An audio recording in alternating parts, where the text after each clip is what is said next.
Assalamualaikum semua, nama aku Syaful Becker dan hari ni aku nak kongsikan tips ataupun cara-cara untuk menipu ataupun master bila kita nak shoot dalam mode manual.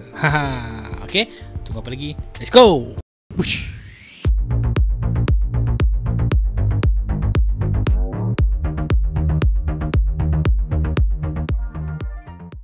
Alright guys, terima kasih sebab masih setia dengan aku, Syaful Becker. Dalam dunia fotografi ni, ada dua mode fotografi yang paling gemar, yang paling ramai orang suka, iaitu aperture priority dan juga manual mode. Aperture priority ni kalau untuk Canon dipanggil AV lah, tapi kalau untuk Nikon masih aperture priority lah. Manual mode ni semua kamera menggunakan istilah manual mode. Tak kira lah sama ada korang profesional ataupun sekadar hobi, dua-dua mode ni merupakan mode yang paling popular di kalangan fotografer-fotografer di luar sana. Selama aku berkecimpung dalam dunia kamera ni, memang cukup jarang aku jumpa fotografer yang menggunakan mode shutter priority. Memang susah lah, aku pernah jumpa sekali dua tu lah, tapi tu pun macam dia guna tu sebab benda tu sahaja.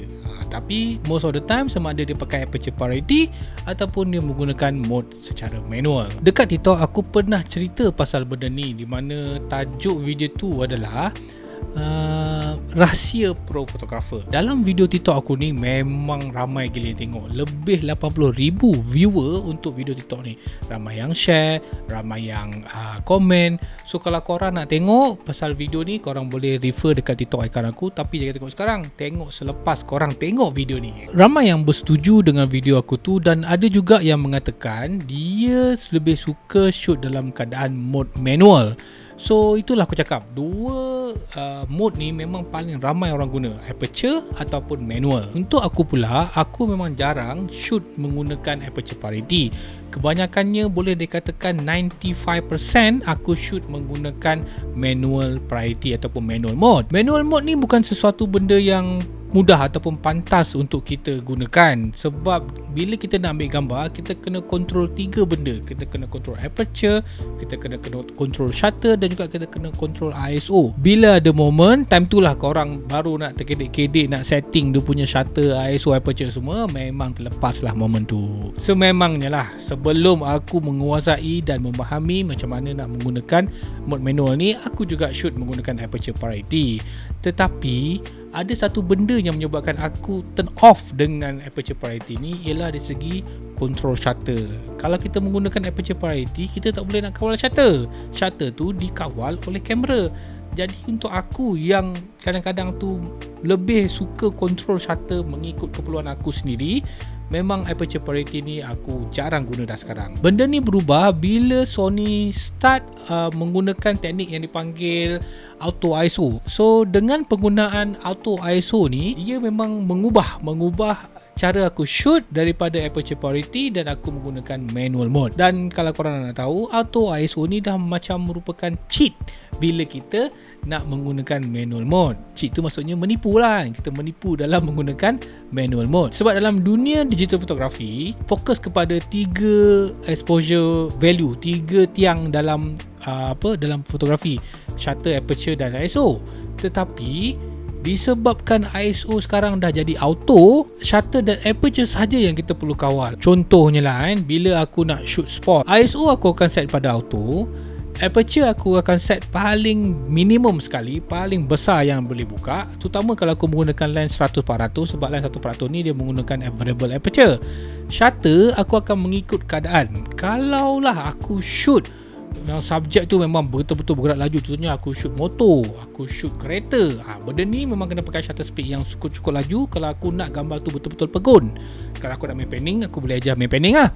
Tetapi kalau aku shoot bola pula, aku mungkin akan set shutter dalam 1/700 ke atas, 1/700, 1/500 ke atas. Tapi jarang aku guna 1/500, dan biasanya aku gunakan lagi tinggi lah. Dan maksimum biasanya aku set 1/1000 lah, itu dah maksimum. 1/1000 memang dah boleh freeze moment tu. Kalau ada blur-blur tu, itu disebabkan motion blur, yang mana aku nak ada motion blur dalam gambar aku. Nampak? Aku shoot dalam manual mode, shutter aku dah set mungkin 1/800, 1/700 macam tu. Dan aperture memang dah set paling minimum. Dan aku shoot menggunakan mode manual. Kalau aku shoot bola, aku shoot sukan, Dengan menggunakan aperture priority, aku tak ada kawalan terhadap aperture. Aku tak ada kawalan terhadap shutter. Kamera mungkin fikir 1/100 is enough, tapi bagi aku tak enough, tak cukup untuk aku shoot benda yang bergerak laju. Sebab itulah mode manual ni memang sangat-sangat penting untuk kita gunakan dalam fotografi genre tertentu. Alright, kalau korang bertanya macam mana pula kalau kita nak shoot dalam keadaan backlight ataupun low light. So bila kita shoot dalam keadaan backlight, dia senang sahaja. Kita cuma perlu control exposure value. Exposure value, bukan exposure exposure value. Kalau kita nak gambar tu je menjadi terang, terutama dalam backlight, kita jadikan dia plus. Automatically dia akan pump ISO. So dia gambar akan jadi terang dalam keadaan backlight. Kalau kita nak shoot dalam low light pula, biasanya kamera akan buat semua gambar menjadi terang dan dia akan menggunakan ISO yang tinggi. Kita gunakan EV value tu dan kita jadikan dia sebagai minus 1 ke. So terpulang pada keadaan kita boleh adjust. Dan apa yang menarik, sebab kita menggunakan kamera mirrorless, kalau kita adjust EV tu, automatically kita akan nampak kesan gambar tu. Dipanggil live view.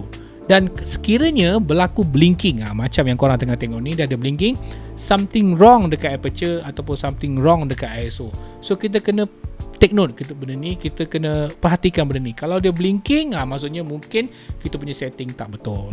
Kalau korang masih lagi stuck dengan aperture priority dan masih lagi confused nak menggunakan manual mode, korang boleh menggunakan teknik yang aku dah cerita tadi.